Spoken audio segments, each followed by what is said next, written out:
Hello everyone. I want to start off by saying Happy New Year. I hope that the first few days of the new year is going well for everybody. Even if there's nothing going on, that's good too. We're just getting started. So I have my notes here. Let me start off with saying this. What did y'all do for New Year? I had a small gathering at my house with my friends on New Year's.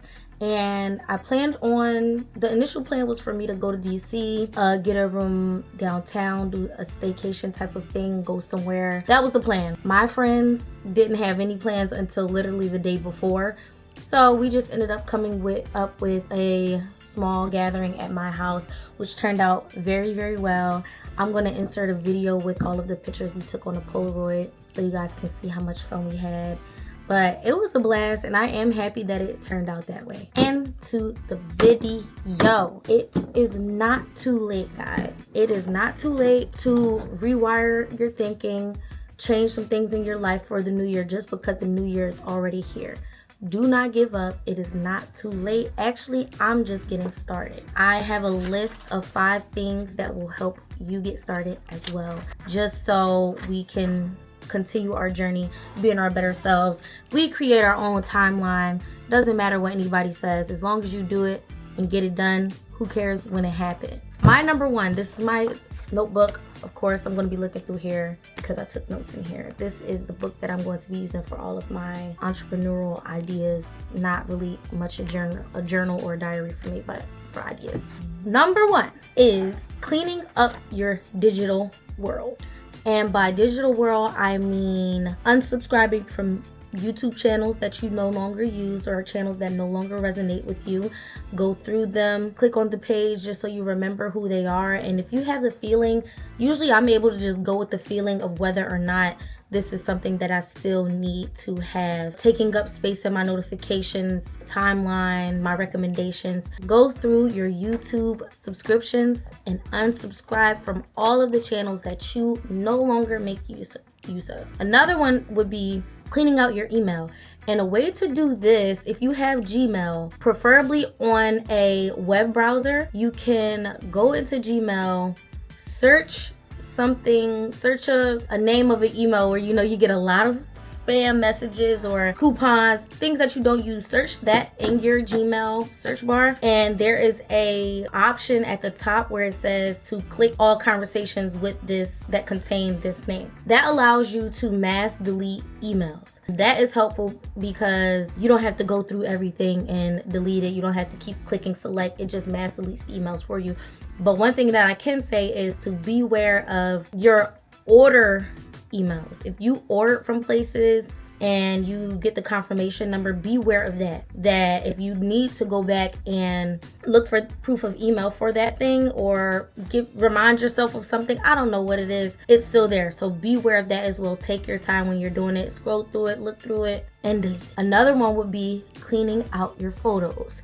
Now, if you have an iPhone like me and you have the new update, you're able to go in and look at different categories. That helps you narrow down what you might want to delete. I know I personally start with deleting my screenshots. Then I'll head over to the duplicate file where you have picture 2 or more of the same picture. That helps a lot as well. And then you could just search things like paper. Go through all of the paper and delete it if you don't need it. So that helps deleting in categories like this is a magazine sample.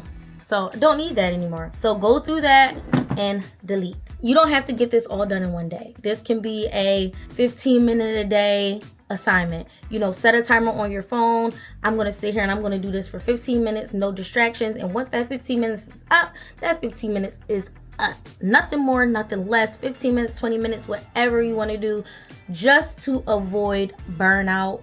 It's so easy. If you're like me, doing the same thing over and over and over again drives me crazy. So give yourself a limit, set a timer, be done with it for the day. Next topic, the one that most people do not like, finances. I am particularly good at finances, this is why I feel like, I can give some advice with this. I've been a finance whiz since I was about 8 years old. I always knew that this is what I wanted to do. This is who I was going to be, and this is what I was going to be good at. So my first step to finance advice would be to just look at all of your accounts. Pick a month, whether it's December, because that's the last month that we had a full month of, November, any month, and look at the accounts.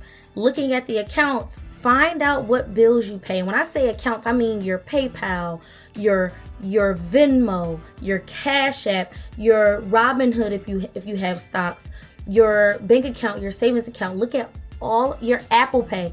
Look at all of those accounts. Write out your monthly bills. Writing works for me. If you are more of a typing person, create a spreadsheet, and that should work for you.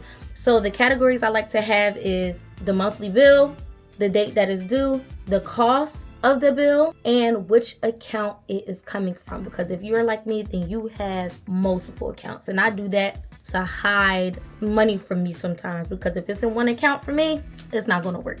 So that's just what I do. So look at all of your accounts, write it out, the day it comes out, and how much that was. I think that is just helpful because you're able to gauge how much you're spending, when you're spending it, why you're spending it, and if you don't plan on spending it, now you know what you actually have left over and what you're actually spending your money on, and where you can take away the spending. So if you get coffee every day, maybe narrow it down to 1 or 2 times a week. Or if you're like me, you just want to stay organized. Nothing I want to take out in my life. I want everything. If I want coffee every day, I'm going to have that coffee every day. But I do like to pay attention to what I am spending. I personally like Chase bank account because I'm able to add all of my accounts to this one portal, and it shows me my spending trends. It shows me my credit card debt. It shows me my assets, basically, so how much I have in my accounts versus how much debt I have, and then it shows you your net worth. I love that because I love it all in one spot, and you don't have to pay a membership fee like Rocket Money or Mint. You don't have to do all of that. And also, not to mention the perks, Chase is a really, really, really good bank to form a relationship with. So make note of that. Get in that portal, link everything to that portal, and you'll be able to see everything right there. And just to take back the control of your money, okay? It's yours. You earned it. You need to know what you're doing with it. You need to know where it's going. Number 3, exercise. Self-care, one of our favorite ones. I know this is like my favorite one. Although I'm not the best at it, I do pretty well.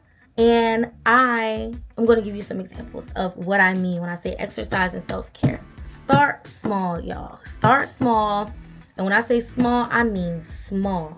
For example, pick a workout, yoga, Pilates, bicycling, walking, or, a HIIT exercise class, a dance class. 1 day a week, every week, same time. That's important as well. One activity, 1 day a week, every week, same time. For example, I go to Solid Core every Friday at 11:30 a.m. And that time works for me because I don't have to get up super early and rush out. I can start my morning off slow and then head there. And the reason I say once a week to start is because if you don't have discipline, if you're not used to having discipline, this helps you build discipline in a smaller way. And I'm saying this because every Friday, for me, I know I have that class. I know I have the class to go to. I'm actually looking forward to it. My body has had time to reset and yearn for that feeling again. Even after 4 days of pain, by the 5th, 6th day, I'm ready for the next class. And I did this for a long time when I first started with Solid Core, and I noticed that I see my results quicker, and it actually felt good in my head to know that I was doing something every Friday. And also another thing I used to do was sauna Saturdays. Every Saturday, I'm just like, I'm going to the sauna. Or Saturday or Sunday.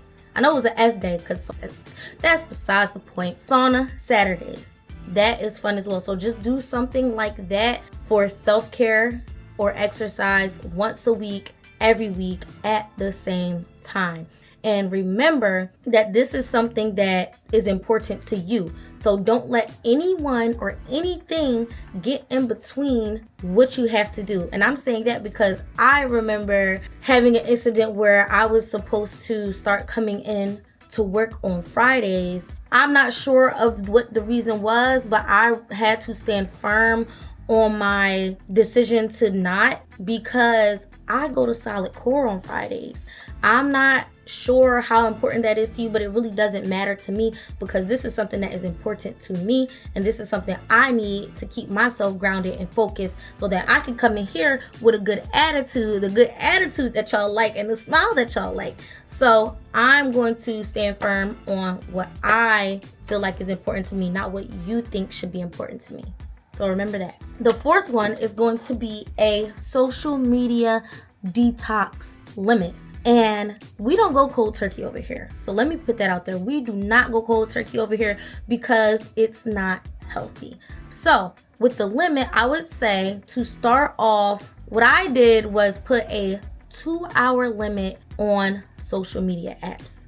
That's how I started before the year ended. So going into 2025, that's what I did. Put a 2-hour limit on all of the apps. So TikTok, Twitter, and Instagram. I put a limit on all of those. And that helped because it made me see how fast I could use an hour. Like it'll be like 1 o'clock in the afternoon and I already reached my social media limit for the day. So it made me look at myself and say, not only are you on social media a lot, but you're not even utilizing the first half of your day in a progressive way, in a productive way. So it allow me to see that even if I would go in and press cancel or 1 more minute, I'm still able to know that now I'm crossing my own boundaries. And that's how my mind works. So that was helpful too. If you have an iPhone, go in to the usage and set a time limit for yourself. Now I'm at the point where the new year hit. After the tragic events that happened in New Orleans, I had to delete my most addictive social media. So that's X and Instagram for me, because I am a very empathetic person and I can feel when things are happening to other people. I literally can feel how they feel, and I don't like that. Sometimes it's good, but it was weighing heavy on me and I couldn't take it. So I just deleted the app temporarily for now, and all of my other apps are still on the 2-hour limit. So for you, I would recommend doing this exercise with your most addictive apps. You don't have to go cold turkey, but if you know that you have an addiction to TikTok, or you know you can't help it but to be on TikTok, set that 2-hour limit or delete it for a day just to see that you can do it. You know, a lot of the times when I'm doing something or trying to break an addiction, I'll do it just to make sure that I'm not addicted to something. So maybe you should try that as well. And you will also notice that when you're not on social media, that your phone really can do a lot of things. And you'll go into your phone and you'll learn about the phone. So this is just something that I've seen, okay? This is something that I've seen. I'll be like, oh my goodness, I didn't know my phone could do that. Just because now I'm just on my phone swiping stuff and in the settings and messing with things. So that helps too. And it's pretty cool. You pay for your phone. You should know how to work it, how to get the maximum usage out of it. So I don't see nothing wrong with that either.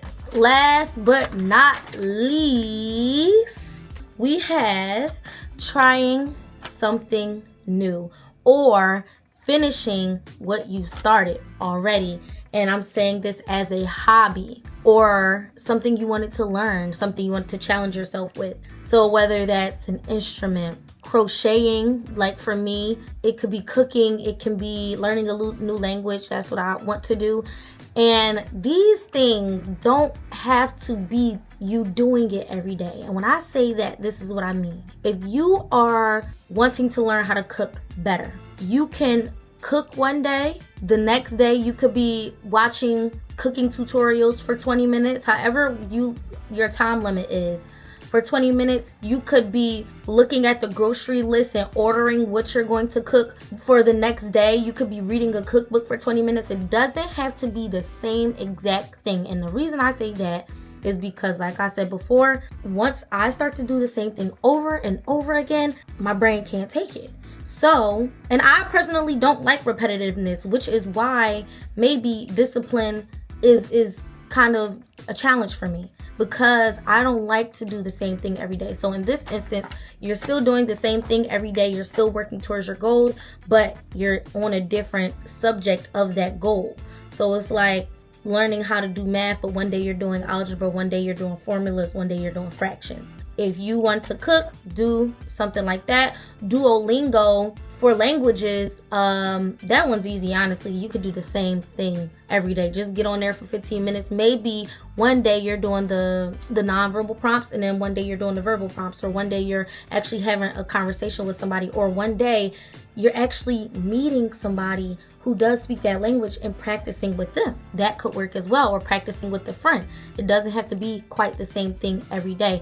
Another thing that I like to do personally when it comes to languages is practice. If I have a trip coming up, I will look up that language, the popular language that's spoken in that country, and learn it, because I think personally it's very, very respectful how sometimes, when people come to our country or where you live and they're able to communicate with you, and then sometimes we don't offer the same, grace, the same attitude when we go to their country and we don't know anything. So I think it's pretty cool to take note of that. If you do have a trip coming up and it's out of the country and they speak a different language, get on Duolingo or whatever language learning app you like to use, and my words get stuck now, sorry.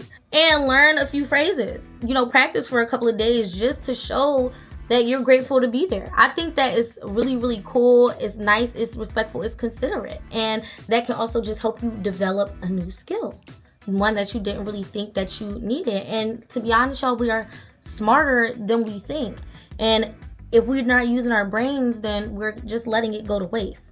So use those new skills, do that new task, learn everything that you can learn, just so you can be able to pass those things down. Somebody might need to know some information that you know. So get that brain going, y'all. And to close this out, I'm going to say that the reason I came up with this is because I personally am challenged in this area, and I want to be better. I want to do better. And I've seen the results just from me actually putting in the work that I read to you on these pages. And I've actually done it and seen the results myself. So I wouldn't be confident in sharing this if this stuff did not work for me. And like I said before, we don't go cold turkey over here because we don't want to fail. We don't want to put ourselves in a position of failure where it might be easier for us to fail. We're going to do this day by day, step by step, however long it takes. As long as we get there,